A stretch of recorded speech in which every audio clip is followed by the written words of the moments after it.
Welcome everybody. My name is Tom Griffin. I'm an associate professor with the Ted Rogers School of Hospitality and Tourism Management at what is now Toronto Metropolitan University. We have now officially changed our name. We are no longer Ryerson, we are Toronto Met. So welcome to my first event as Toronto Met. And today we're going to be talking about creating a fabulous sidewalk, and we've got a guest speaker to join us who I'll introduce in just a second. Before we get going, I'd like to do a land acknowledgement, which is the land upon which Toronto Met is based. So Toronto is in the Dish with One Spoon territory. The Dish with One Spoon is a treaty between the Anishinaabe, Mississaugas and Haudenosaunee that bound them to share the territory and protect the land. Subsequent Indigenous nations and peoples, Europeans and all newcomers have been invited into this treaty in the spirit of peace, friendship and respect. And of course it's because of the history of the name of Ryerson that we've actually changed our name to Toronto Met. And so if you're curious, there are links about that online. And so this project, the Main Street Reimagined project, is part of the Institute for Hospitality and Tourism Research. So we're an institute within the School of Hospitality and Tourism Management, and our mission is really to just conduct research that's of scholarly quality, but has applications and implications for industry. And we're also keen to find our students opportunities and experiences that connect them to research in the tourism and hospitality field. So if you'd like to learn more about that, please visit us at htmresearch.ca. And so just a reminder that this project, the Main Street Reimagined through a visitor lens, is really us bringing a tourism lens to the BIA and Main Street community. And we already have a large number of recordings from our past events and an increasing number of free to download PDF documents that cover these topics that we've gone over, including storytelling, after six, developing strategies with residents and their visitors, and marketing, and all of these other great topics. We do have a newsletter. I will drop that into the chat soon after I stop talking. I really encourage you to sign up if you've not already. And so today it's my pleasure to welcome Jaime.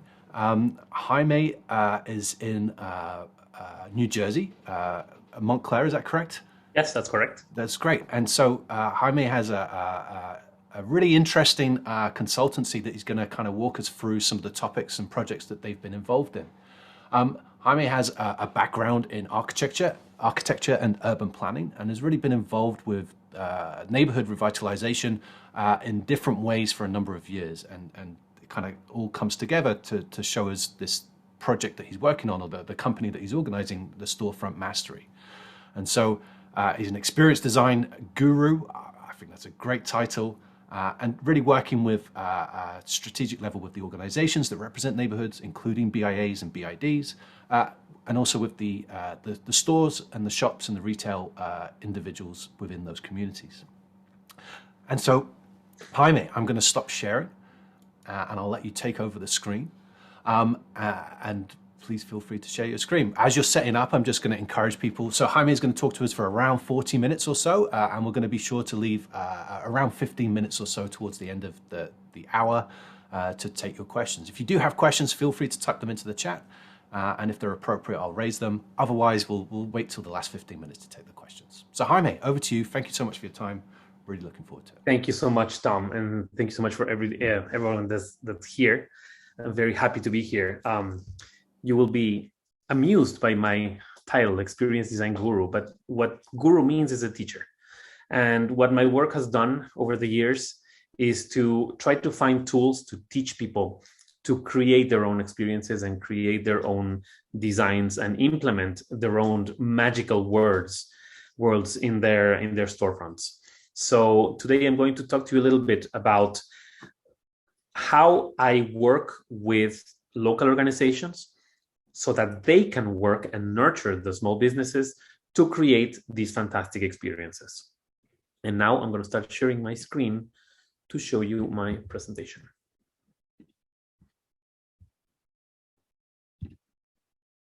Great.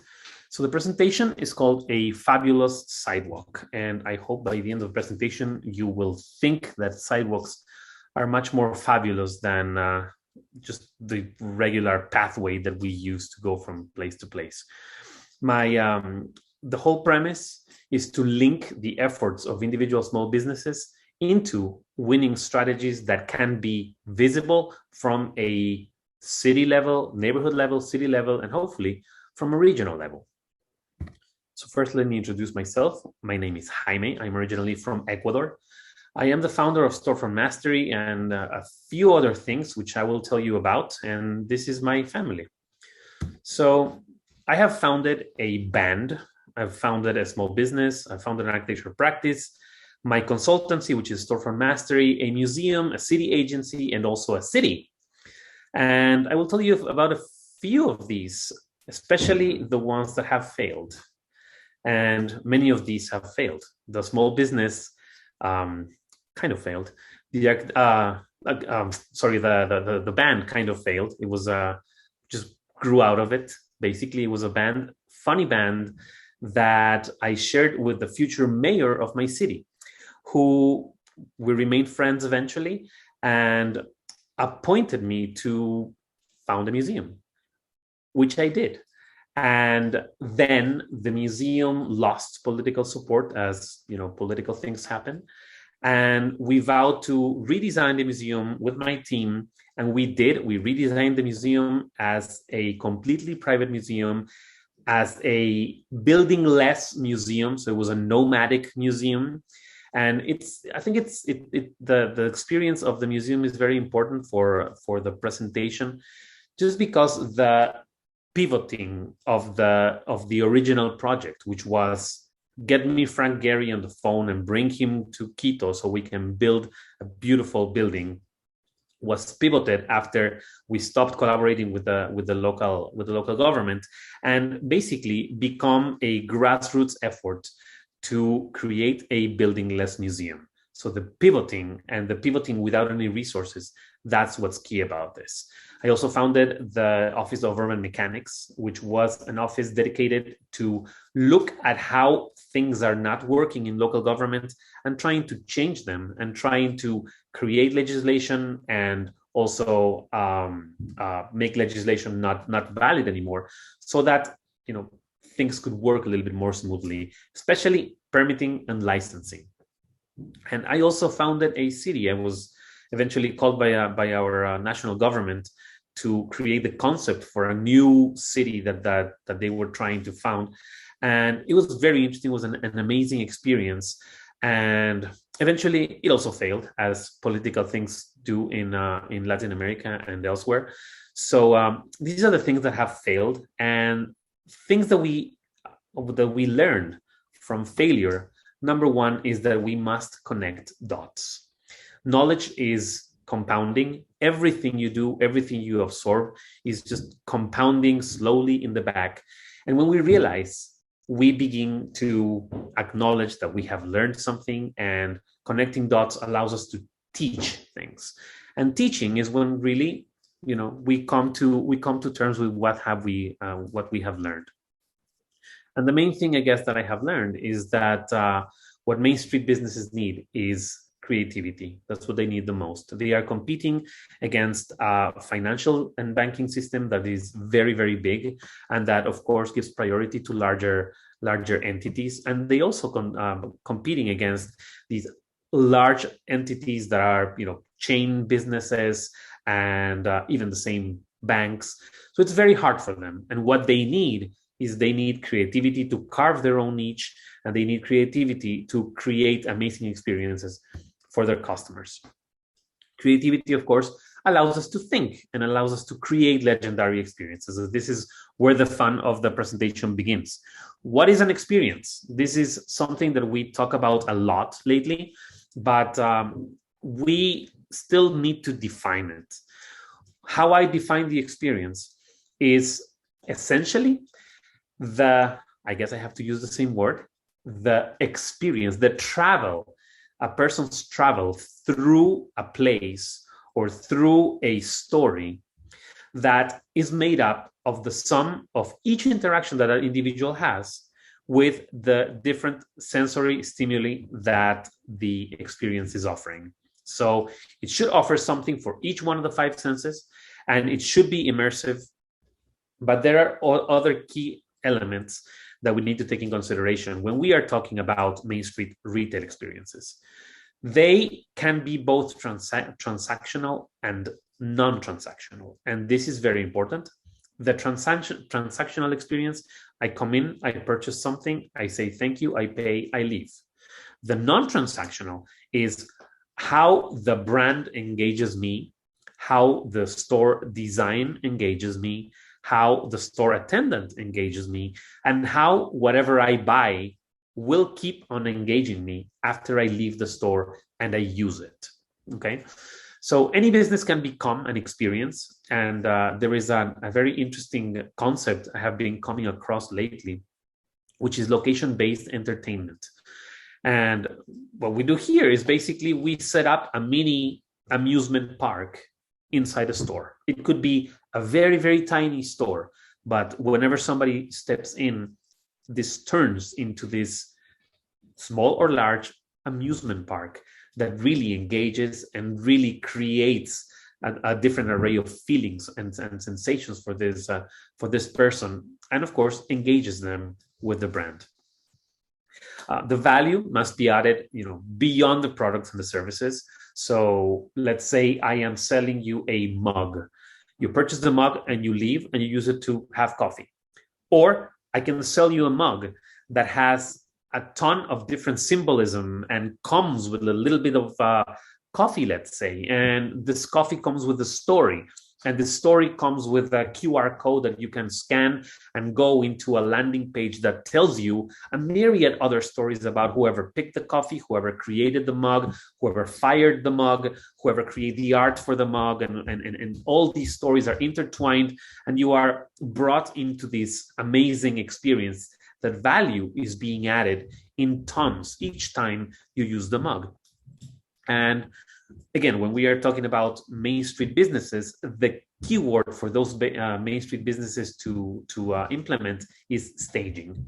The staging, as in a performance, as in a theater performance, whenever somebody steps inside the door, a performance should receive them, should greet them, and this person should become the hero of the story and the sole focus of whatever is happening inside the store, and they feel like it's a hero's journey that they are going through as they are traveling inside the store. And we, as the store designers or store owners, we tell this person where to stop, where to look at, how to feel, they should walk, they should stand, they should pause, they should sit, what they should be smelling, what they should be thinking. And this is something that is achieved when we are thinking of the experience as a holistic thing. And of course, context really helps. And if we are in a Main Street, and this Main Street is a good place, it's a fantastic place to start, because the sidewalks, which are part of the Main Street, are going to be the context, and each business is going to also give something back to the sidewalk, and both energies are going to create this amazing sidewalk. I have been working for a long time with small businesses and the organizations that nurture them, and I've come up with 10 rules of epic storefront experiences. I even wrote a book that I will tell you about later. So the first, I will go through the rules very fast, because what I want to tell you is the stories. The important thing of this presentation is the stories. And I think that's where you will find the key to everything that I'm telling here. So number one is to create a vision. The vision is what is going to guide everything that you do. The vision is what's going to guide how the experiences are built. And of course, it will help with the storytelling, because if you have a vision, you will have a story. And the story of how you came up with the idea, the story behind the passion that you have for your business and everything, it will allow you to start crafting a great story. And there are ways, there are tools, and there are recipes and resources to help you create this fantastic story, which is number two, right? It's just using the experience, using the passion, using the original idea and the process for creating the business to craft a story. And that guides everything, every part of the design in a wonderful way. Number three is to stage it well. I told you that the keyword of creating these great experiences is how they stage it. So staging it as if the entire district, the entire downtown, the entire main street, or the entire high street becomes an experience, and each thing that people are seeing is just a new thing that happens in this fantastic story, and a new station, let's say, in the story. So that immerses people in the high street, immerses people in the life of the street and the life of the people that are around them, and of course puts forth whatever fantastic efforts that each small business owner is making. And if you compound that, it's going to be a fantastic 360-degree experience, very, very immersive. So creating these unforgettable, legendary storefronts requires talking to talking to each one of the five senses. Number four is to get in character. And this is a key part of the experience also. Whenever you come into a place, if there is something off, if you come into a place and it's a very classical place and classical music is playing, and then the attendant comes and he is a punk rocker and talks to you like a punk rocker, there's going to be some sort of not the same message. We either get the classical message or get the punk message.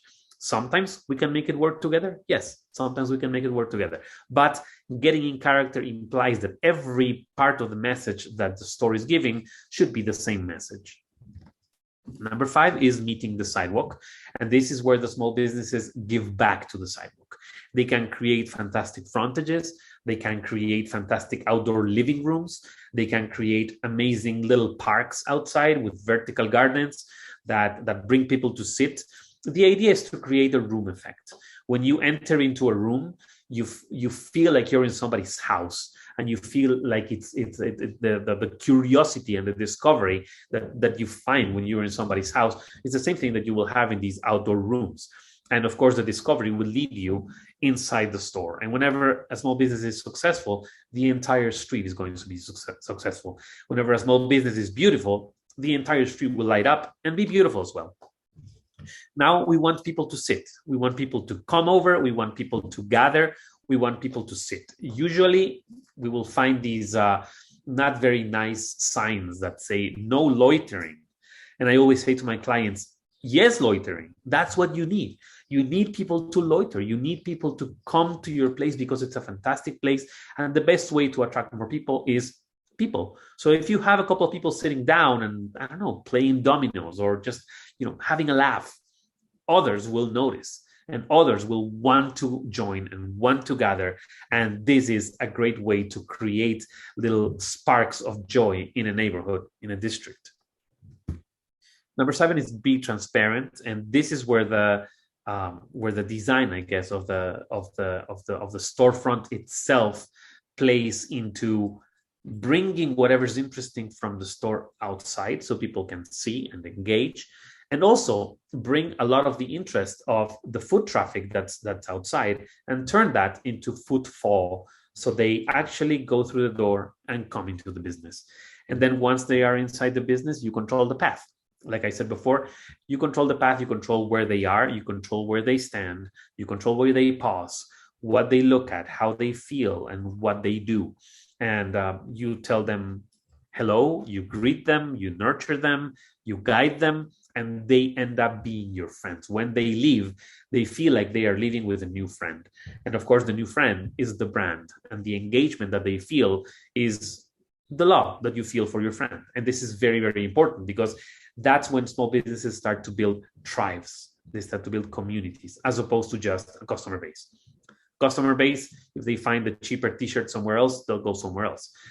A tribes person will be loyal and will come to the store and will buy the not so cheap t-shirt because it's made in a certain way, because it's made by a certain person, because it's made with a certain love. So it adds a ton of value to the things that they do, and the engagement is going to be much, much larger and beyond any transaction that may occur. Number 9 is this actual design. Follow the golden rule. So the proportions, the height, the scale, and this is when the intervention is going to be a little bit larger than the usual interventions I am involved with. Whenever you have the opportunity, the means, and the resources to basically gut everything that's inside the storefront and create a new one. So this is when you need to be paying close attention to the geometry of the storefront, because it's going to act as a funnel for the people who are outside. It's going to act as a very important element to engage with the brand. So if we have the opportunity to do it from scratch, we have the opportunity to create a fantastic one from scratch. And then, of course, brand it. You've created the brand engagement, and it's a fantastic non-transactional way of speaking to your tribe or to your community. But now you have to brand it, because you need to give it a name. They need to know their friend's name. They need to know their friend's story. And this is what a brand is. A brand is a story of a business. It's a story of a founder. It's a story of a process. It's a story of everything that happens for a product or services, from the idea or to the production or to the provision of services. And then, of course, when it reaches the customer. This is the essential rules that I wrote in my book, which is called the 10 No BS Rules for Successful Storefront Design, which, if you're interested, you can find that. You just type that mystorefront.design and you'll find it. So this is the concrete part of the presentation. I will tell you about 3 concrete actions that it's very interesting that we can teach the small business owners, and they can implement easily and quickly, of course, and very economically. Number 1 is the activation of the sidewalk. Number 2 is non-transactional engagement, and number 3 is redesigning the circulation. To activate the sidewalk, we need to know a few things. Number 1 is that tables and chairs are not only for restaurants. Usually, you'll see whenever you see a new table and chair outside in a small business, you'll think they are serving something. But then sometimes business not necessarily serve things, but they serve community. And a great way to join and gather the community is to just have an open table and chair that people can use outside. And the activation of the sidewalk is immediate. The immediate effect of just putting these seating opportunities outside and people using them, that brings incredible attention to the store. And the spillover is essentially you have a business that's inside. And for us in higher latitudes, it's a little bit different than the experience in Latin America that you can do this year long, but we have a season for this. So the seasonality is very important, because we can tell additional stories by using the seasonality. Even in winter, we get a lot of inspiration from winter cities in Canada, because of course the cold is a little bit colder than what we have here. So and the cities are used year long. The cities are the activities and the things that happen are a very big source of inspiration for us. So spilling over is essentially bringing everything that the store has to offer towards the outside, so that the engagement can be direct. The engagement of the foot traffic with this room that happens outside the business is immediate, and it's great. And of course, it lights up the entire block. And when this happens in one little place in the block, it's great. When it happens in 2 places in the block, it just starts a chain reaction that creates a fantastic sidewalk.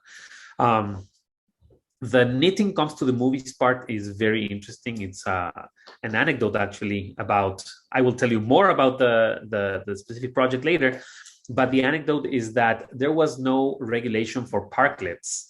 If you know parklets, you can see one in the picture. These are these curb extensions that we install in what were formerly known as parking spots, and essentially raise the level of the street so that it's the same level as the sidewalk. And it creates a sort of living room in the sidewalk. So there was no regulation to install these parklets in the city of Quito. And we worked with local community businesses, local community centers, local community activists. And some of them created parklets and put them there without any permission. And whenever the city came to close them, we tried to work with them, and eventually we got the legislation going, and now there is a legislation in existence as of today, I think, still there, and great parklets can be installed. And the way that we were able to stop the closure of the parklets when there was no regulation was that we created a knitting club. So people from the neighborhood would come every day in the afternoon and just sit down and knit. So actually not even in the afternoon, just whenever, and knit. So whenever the inspectors from the city came, they were invited to this super colorful and very joyous act of knitting, of creating things, and the wool and everything. And they were engaged. They were exceptionally, maybe hopefully not exceptionally, very, very friendly. So they were engaged in this, and the knitting club that was functioning many hours of the day was instrumental in changing. It has nothing to do with any of the businesses that are around. It doesn't even have anything to do with the community center, but what it did is it created a symbol of people are coming together to do good things that ultimately convinced the city to create this regulation. And of course, this creates a wonderful neighborhood integration. People are still doing this. People still have the knitting club. It's not functioning as many hours of the day. They actually have hours of meetings at this point, but because they don't need to protect their space right now, they just need to enjoy it. So, but it brings an amazing integration of every age in the neighborhood.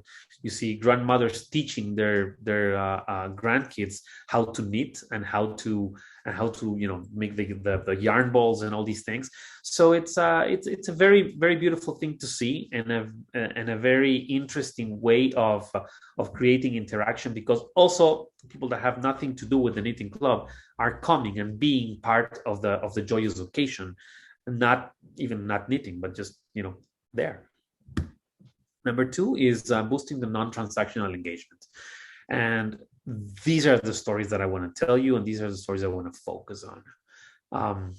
Edna's Mood Bar, Mariana's Bench, Directis Takeout, Monica's Workshop, Samara's Path to Enlightenment, Nikki's All-Inclusive Seasonals, and Laura's Meanwhile. And these 4 stories I will tell you. Hopefully I have time for more.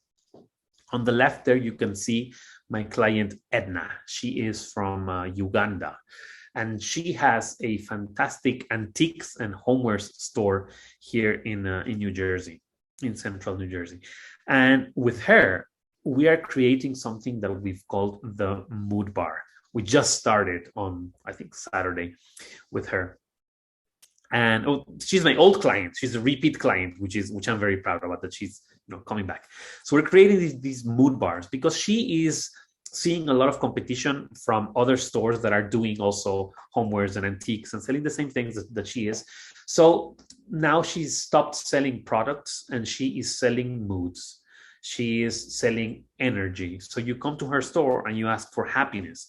And we are creating these pre-packaged happiness bundles that come with candles and incense and fragrances for the home and little macrame things and tabletops and books and little plants that she has to, they have to water and nurture, and mugs and coffee and just different things. Like whenever people open these boxes, they are fragrant and they are beautiful and they really boost the mood because they have colors, because they have smells, because they have music. They have little QR code that they can, download a playlist that's been pre-selected by Edna to go with the mood. So it's a completely immersive experience that the customer is taking home. So whenever they take it home and they implement it, they take out the mug and they pour some coffee and they do all the things,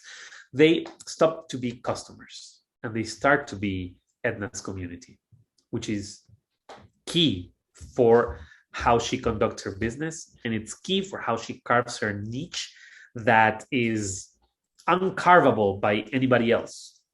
They can do similar things and the niche they occupy will not be the same as Edna, because the stories that she's telling are going to be unique. Even if they do something pretty much the same, the stories that she's going to tell are going to be unique because they are relying on her passion, on her inspiration for creating her business. The second is Mariana, and that is the lady on the farthest left that you see with the purple curls. She's a community activist, and she is the head of the neighborhood independent movie hall. It is with her that we created the parklets, and we created the knitting club, and we created the regulation for parklets. And the most important thing that she's done is that she's keeping the parklet open at all hours. She's not closing it even at night, not closing it anytime. So anybody that wants to come to this parklet is welcome. Anybody. And she has the foresight to be able to engage anybody that comes into the parklet. And she has the ability to bring more people from the community so that the parklet is always active and the parklet is always welcoming. And so she's created the community bench. Anybody comes, anybody talks, anybody can knit, anybody can share. And it's just been a fantastic thing. And if you look closely in the back, you can see a wall with empty windows and dark rooms. That's an abandoned house. She is working from her film house, which is right across an abandoned house. And it's not creepy. It's just amazing. Whatever the happiness that they are creating with this parklet, the joy that they're creating with this parklet is offsetting even the not so beautiful, let's say, parts of the neighborhood. Number 3 is my friend Berekti. She is she's like me. She's also an immigrant. She's from Ethiopia, and she has an amazing Ethiopian restaurant. But Ethiopian dining is not cheap. It requires a ton of work. It requires a ton of dedication, and you need time also, because you need at least 2 weeks for the flatbread to ferment properly, and it's very laborious, and of course it's not very cheap. So during lockdowns, she was able to serve takeout, but then when people are confronted with the decision of getting takeout, and they can get a hamburger or a pizza, and they can get Ethiopian dinner, the Ethiopian dinner is going to run probably 2, 3, 4, or 5 times more than a regular hamburger. So since the experience, which is what mostly we pay for at the restaurant, was unable to come home with takeout, typical plastic containers, typical plastic bag, and even if it was, environmental containers, there's a story to be told there. But still, it's not a fantastic story that really can tip the scale and make people spend much more in a meal. So we created the take-home restaurant with her, in which whoever was ordering takeout would really take a little piece of Ethiopia home with them, even with the tablecloth and the napkins and the coffee for later, and the little cups for the coffee, and the basket for the food, and the basket for the entire package, and the incense and the fragrances that you can see a theme here. So it's all the 5 senses that are being touched with these products, and even a playlist that whenever people took this to their homes, they could be eating from the same containers they would be eating at the restaurant, and they had little cards where they could read about the customs of Ethiopia, how people eat their food in Ethiopia, how people engage friends in Ethiopia, how people share the meal, and all the customary parts that usually she tells people when she's coming to your table when you're dining in her place. So the customers could take the entire experience home. And she was very successful with this. She was so successful that she, of course, this was expensive. So she had to charge a prime over the expensive food that she sells. and people were gladly open to paying the extra money. And this comes from, there's a book called The Experience Economy by Joe Pine. And what he says is exactly that people are willing to pay more because the experience is not purchasing a product. The experience is the brand and the values and what it stands for, touching your heart, touching your soul. So this is what people pay for. And so he has a theory that people do not mind paying a prime for great experiences. And we actually confirmed that with Berenti. And the next is Monica. And I have a particular interest in Monica's workshops because she's my aunt and she was my partner in the bookstore that we opened. It's going to be 13. It was actually in April, 13 years. No, wait, 2007. So you do the math. I'm very, very bad at math. 15 years? Yes, actually 15 years. So what happened there was that lockdowns came and a bookstore was not able to be open because it was not an essential business. And the only thing that she could do was sell books online. So she established additional channels. She established a landing page and channels over, WhatsApp and other messenger apps. And she was selling remotely and bringing the books to people's doors. But of course, that was not going to be enough because the same foot traffic that you would get in an open store is very hard to get when everything is closed. So we came up with the idea of doing many things. So number one, we started a publishing house and publishing people. Everybody was writing during the lockdowns. Everybody had so much time. Lots of people were writing. So we started a publishing house and helping people remotely to create their books, to print their books, and to receive their printed books. And that was part of the getting more sources of revenue for the bookstore. We started a workshop for creative writing. So the brand engagement, took a different level when we were gathering people together to share their life experiences, which have a very big component of feelings, of pouring your heart and sharing your experiences. And of course, the engagement with the brand with these workshops was fantastic. So much so that they are still going after the lockdowns are off, and people are asking for in-person workshops to do the same thing because the engagement has been brutal. Okay, so I think I do have time for a few more stories. So the next one is Samara's Path to Enlightenment. This is a tea master that was my customer here in town. And what we did with her was she has a tea store, very beautiful tea store. She blends and sells pre-blended teas, specially blended teas, and teas that, like stock teas that she sources. So the engagement was good. It was it's a good business. It's actually a second location from a larger business that she runs in Jersey City. But we created for here this path to enlightenment, in which her customers would come and look at different stations of, I guess, China, India, Russia, and Persia, different places that grow tea and that have amazing stories to tell. And these stories were told with plants, books, little cards with the actual stories in text.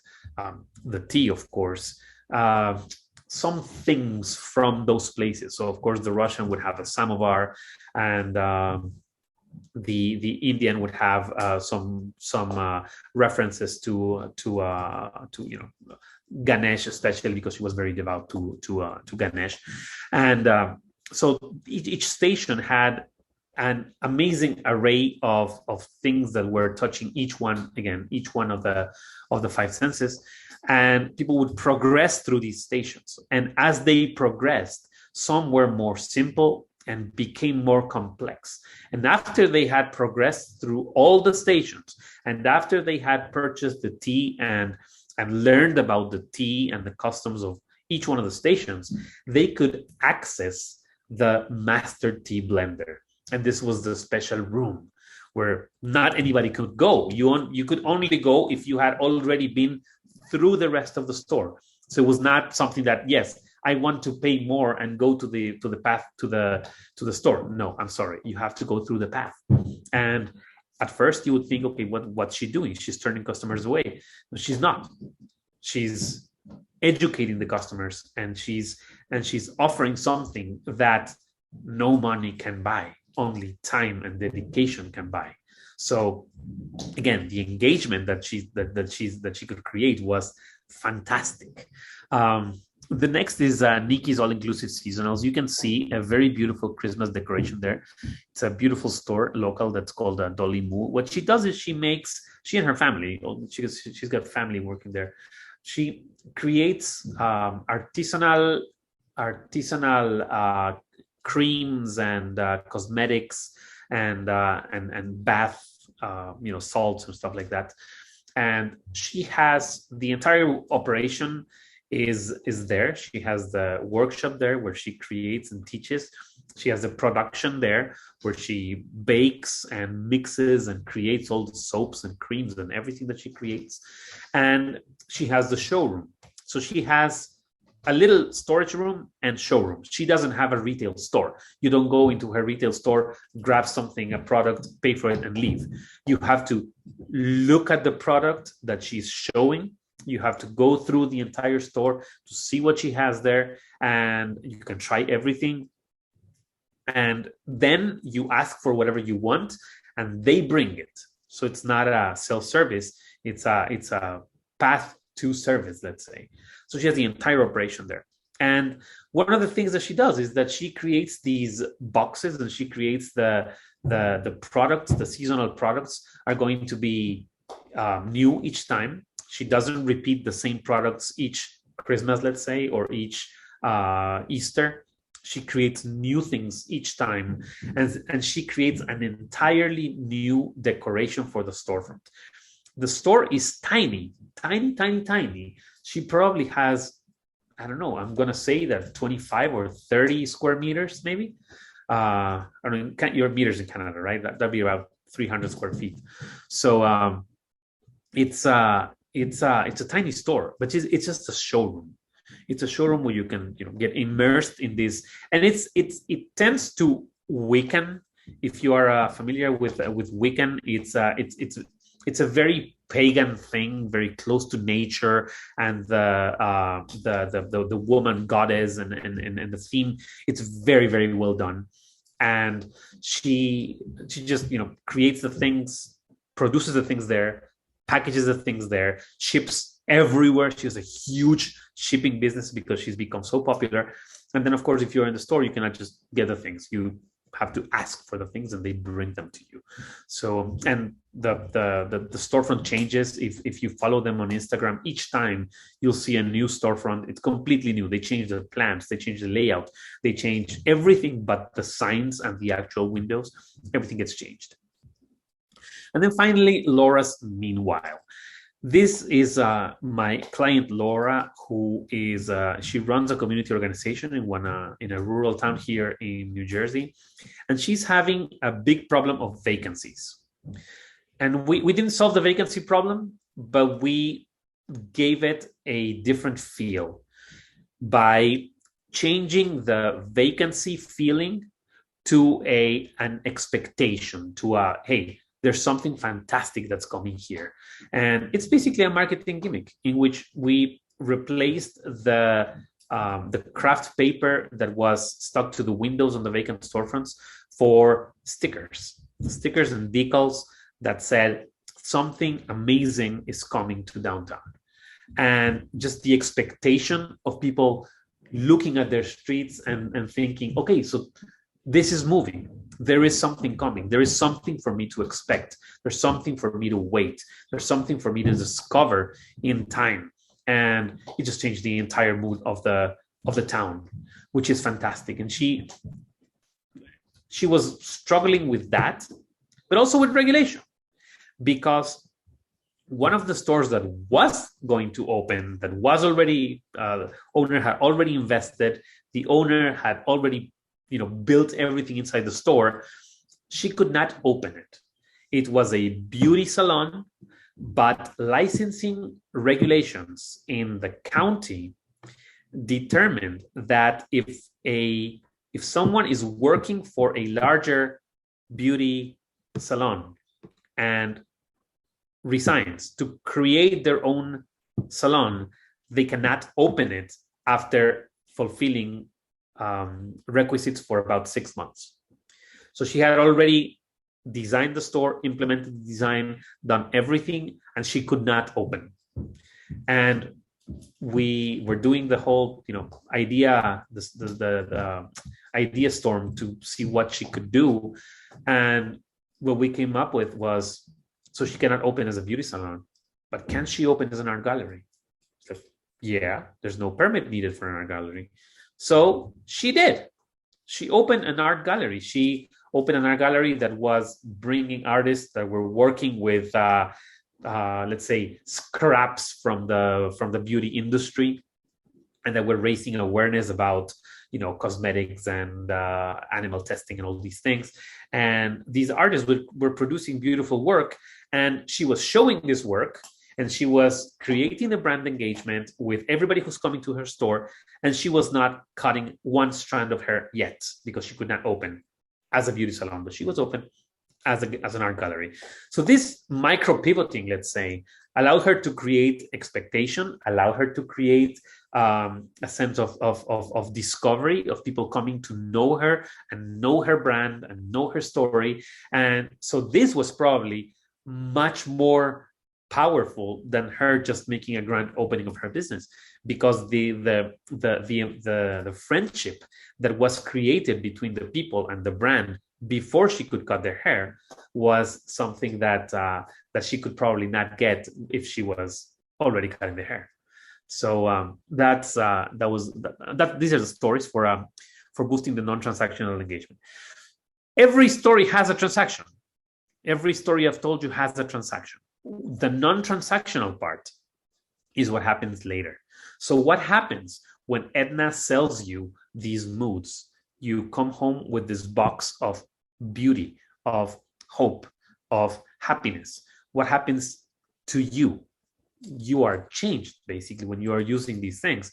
And so you will remember the mood change. You will remember the happiness. You will remember the hope.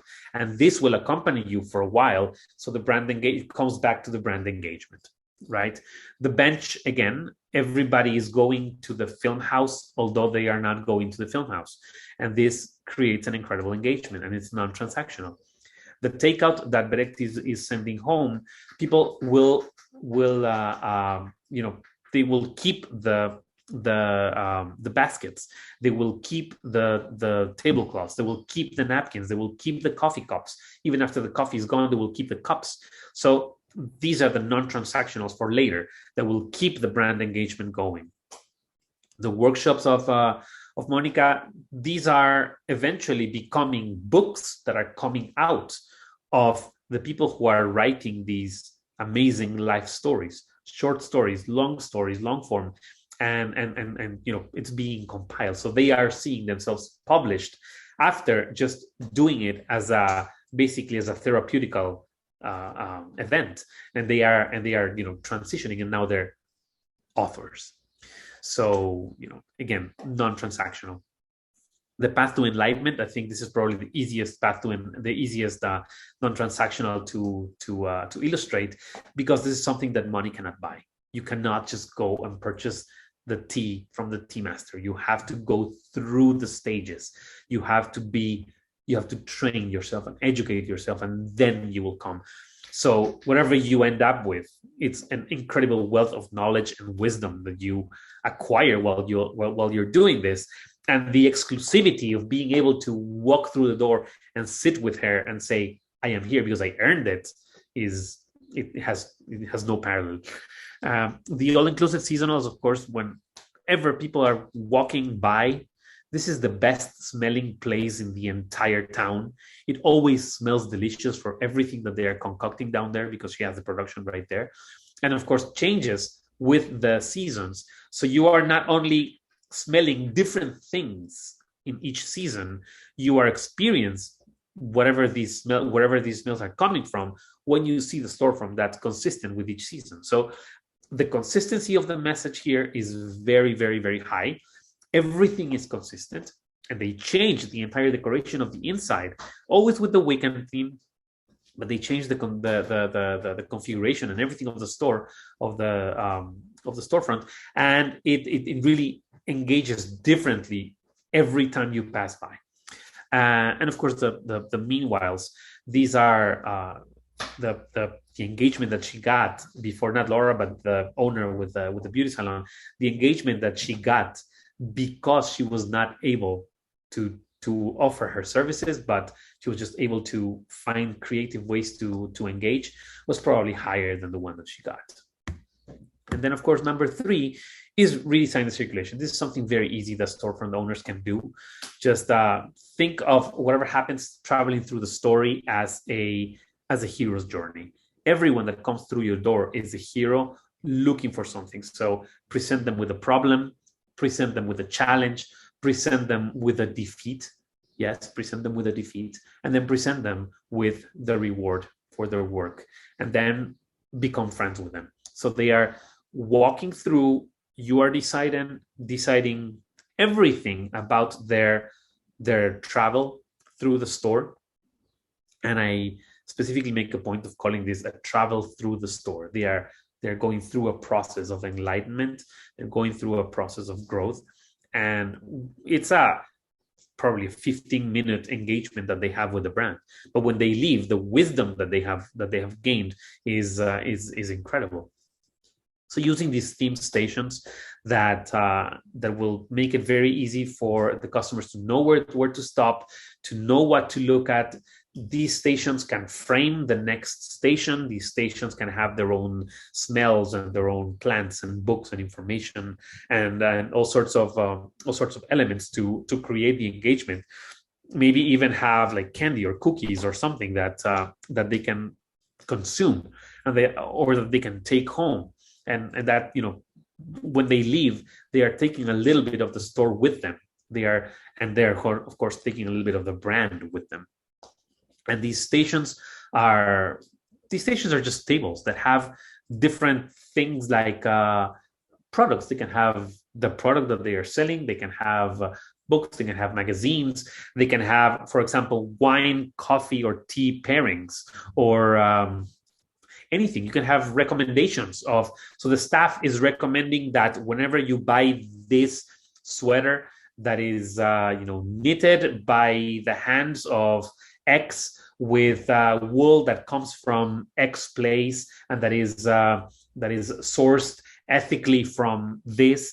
So there's many stories to tell that leave people engaged, and then give them a little prize at the end.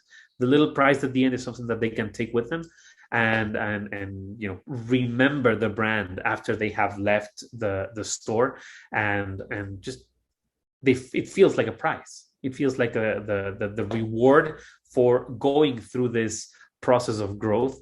And of course, the gift that it's a physical gift that they will take home and they will enjoy well after leaving the store. It will bring them back to the store and bring them back to whatever they have gained while doing the traveling through the store. So these are 3 things that owners can implement fairly easy. I mean, they require work. They require a little bit of research. They require a ton of creativity, and the good thing is that they do not require great amounts of money. What they require is an engagement with the initial passion that the business owners had, an engagement with the initial idea and how that idea came to being, and that's something you don't need money to buy. You can only buy it after you go through the process. And most businesses in Main Street have gone through that process. If they are local businesses, if they are small businesses, if they are moms and pops, if they are owner operated, they have gone through that process. And it's just a matter of bringing the stories out and telling the stories. So to recap about these three things and everything we saw before, the revitalization efforts of Main Street, downtown wide, Main Street wide, High Street wide, they should rely on the efforts of individual businesses. How an individual business can light up an entire block is something that, as administrators of local organizations, is an amazing thing to see, and it's an amazing tool to work with, and it's a win-win situation any way you see it. To channel the energy of the small businesses, focus on the sidewalk and focus on the contribution to the sidewalk that the businesses can do, contribution to the sidewalk that the organizations can do, and the contribution to the sidewalk story that the pedestrians will make. Because before they are traveling through stores, they are traveling through the district. It happens the same way it happens in a district wide, in a higher level. Help them become experiences. I have mentioned the Nikki's Dolly Moo store. Nikki's is not a retail store. You cannot go inside and pick something and leave. You have to go inside, experience what she is selling, experience everything that she's selling, experience the store, experience the mood, experience the atmosphere, experience everything, and then you leave. If such a tiny store can become an experience and ditch the necessity to have everything in view for the customer to pick, pay for, and leave, is probably the greatest thing that any store can do to become an experience. Change the storefront from retail to showroom. Become a showroom. Much easier to become an experience if you are a showroom. And then for organizations, look for catalyst interventions.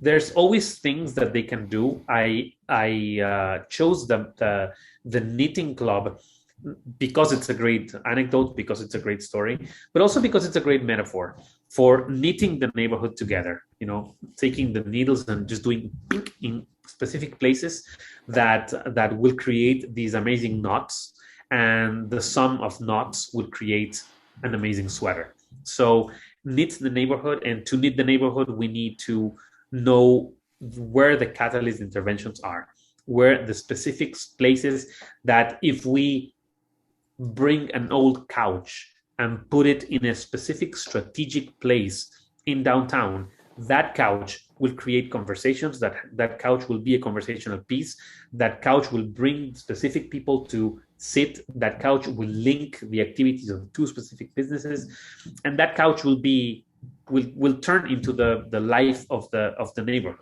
So that's the type of catalyst interventions that I'm talking about.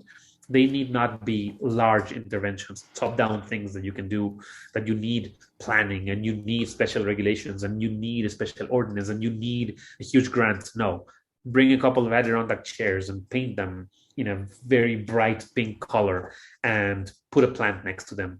And I don't know, just tell people about it. Why is that there? What is that doing there? What can you do with that? What is that trying to make you think about? And that's how you create district-wide experiences. Jaime, I'm really sorry to interrupt.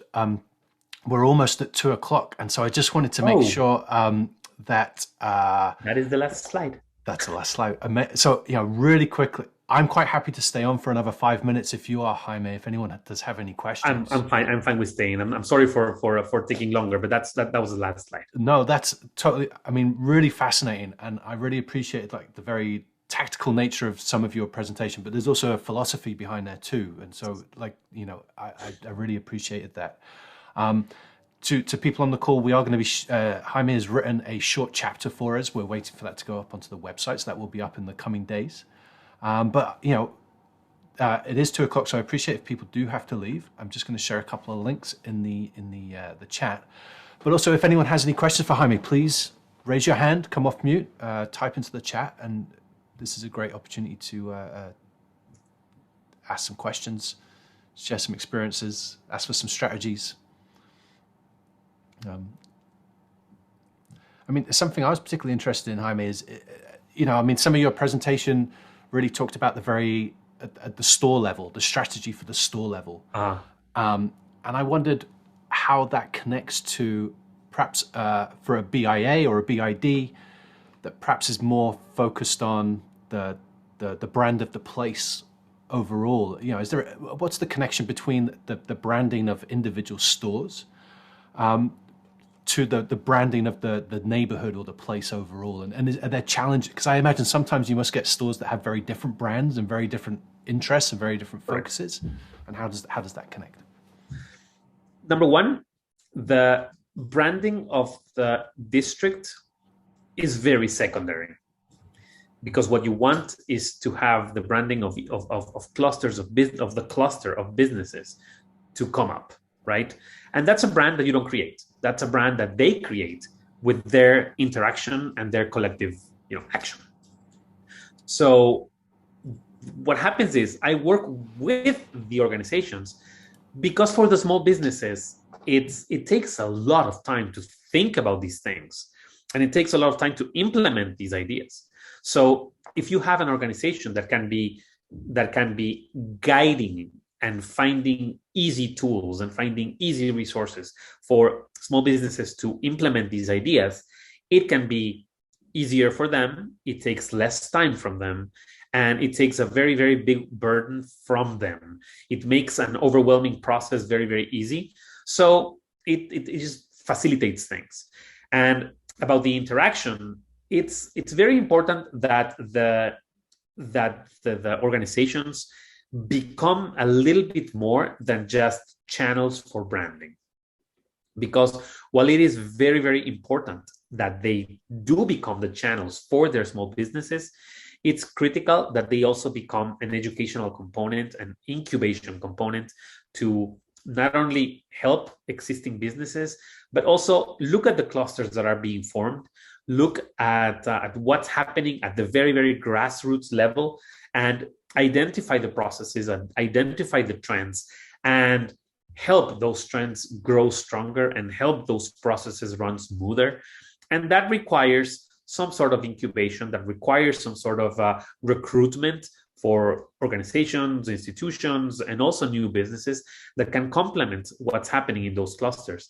So in those in those little ecosystems, let's say. So that it appeals to a more involved role of the organizations. Yes, it appeals to a more engaged role of the organizations, and a more hands-on role that is not just branding and marketing. This is also working with the small businesses to create a win-win situation in which, if they have a fantastic thing, if they have a fantastic offer, that is going to be the branding. People are going to be attracted to the sum of the fantastic experiences that town has. Great, thank you. Does anyone have any questions they'd like to raise?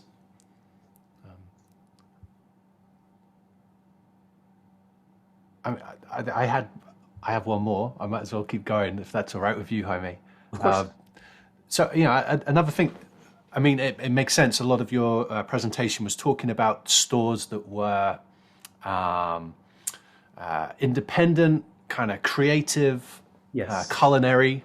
But as we know, much of the retail space on many main streets is offices, dentists, dry cleaners. And I guess, do you have, when you work with a community, do you end up focusing on those kind of more creative, quirky shops, or do those other stores also play a role in affecting how the sidewalk looks? Those are naturally, the creative ones are naturally the ones that gravitate closer to implementing these ideas. But then you can have a tax office, and that's probably the most scary for most, and the most loathsome probably for some. And they can create fantastic experiences. They can create amazing places outside. And I don't know if it's the same where you are, but as the tax day gets closer here, the places that help people to prepare their taxes become places of the community, whether they create something fantastic or not. So you will find 10, 12, 15, 20 people, in queue. And how is the time that they are passing in the queue? Is it a ghastly time or is it a fun time? And I guess if they are in Main Street, it's the role of the Main Street organization to engage them and say, hey, I know what you're doing is not the most glamorous thing, but we can give your customers a good time. And they just need to, engage and implement. So yes, naturally, the creative ones are going to be much more inclined to try this, but the outcome and the necessity, I feel, is for any type of business, not even businesses, any type of entity that occupies a high street ground floor. Right, great, thank you. Are there any questions or comments from the audience before we sign off? I know we've gone over a bit of time. Does anyone burning to ask a question? I'm actually getting quite a lot of private comments, Jaime, just saying how exciting they are, how exciting the presentation is. Nice. And please, if anyone wants to chat for longer, I think I put my my Twitter handle is there.